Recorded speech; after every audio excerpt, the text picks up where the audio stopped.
Paper leak के बाद कड़ी सुरक्षा के बीच नीट री एग्जाम अब खत्म हो गया है। इस बीच पुलिस प्रशासन ने कई फर्जीवाड़ों का खुलासा किया। बिहार से लेकर मध्य प्रदेश तक पुलिस ने ऐसे कई लोगों को गिरफ्तार किया जो नीट री एग्जाम में बड़ी सेंधमारी करने की फिराक में थे, जिसमें सबसे बड़ा एक्शन बिहार के लखीसराय में हुआ।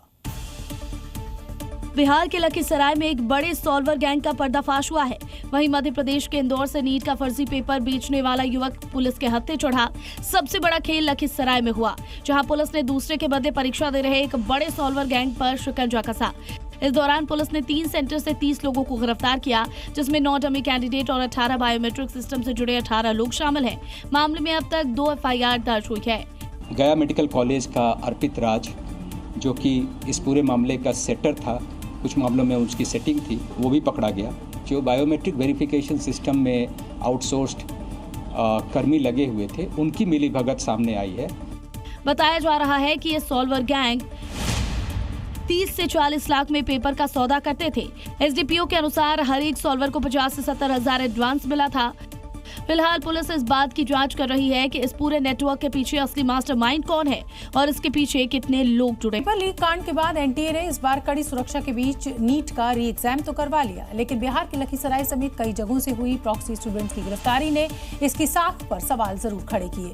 वो भी तब जब बायोमेट्रिक वेरिफिकेशन जैसी प्रक्रिया अपनाई जा रही थी, जिस वजह से कई जगहों पर छात्रों को प्रवेश नहीं मिल पाया और वो परीक्षा नहीं दे सके। तो कई जगहों पर चंद सेकंड की देरी की वजह से उनके परिजन रोते गिड़गिड़ाते नजर आए। लेकिन वहीं सॉल्वर गैंग के सदस्यों ने प्रवेश भी कर लिया और दूसरे के बदले एग्जाम देने भी बैठ गए थे। और इसका खुलासा तब हुआ जब बिहार के लखीसराय में अलग अलग एग्जाम सेंटर से सॉल्वर गैंग के 9 सदस्यों को पकड़ा गया, जो Delhi, BHU, Raebareli, PMCH, AIIMS के छात्र और इंटर्न निकले। इन गिरफ्तारियों ने पुलिस के साथ ही NTA के भी होश उड़ा दिए हैं। क्वेश्चन पेपर की जिम्मेदारी तो एयरफोर्स ने उठा ली, सुरक्षा की कमान पुलिस के साथ CISF, CRPF और BSF ने संभाली, लेकिन एग्जाम सेंटर को सेंधमारी से बचाने वाली बायोमेट्रिक सिस्टम में ही सॉल्वर गैंग ने सेंध लगा दी, जिसके बाद NTA एक बार फिर सवालों के घेरे में आ गया है।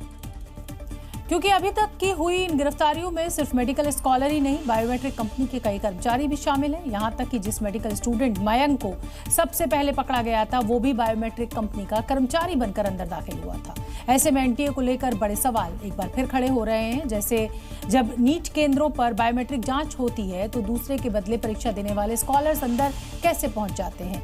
अंतर पकड़े जाने पर भी क्या आरोपियों को प्लान के तहत अंदर जाने दिया जाता है?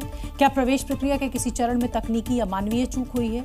क्या ये केवल कुछ अभ्यर्थियों तक सीमित मामला है या इसके पीछे कोई संगठित नेटवर्क सक्रिय था? क्या फर्जी अभ्यर्थियों को केंद्र तक पहुंचाने में किसी अंदरूनी मदद की आशंका है? परीक्षा केंद्रों की निगरानी और सत्यापन व्यवस्था की भूमिका की भी क्या जांच होगी?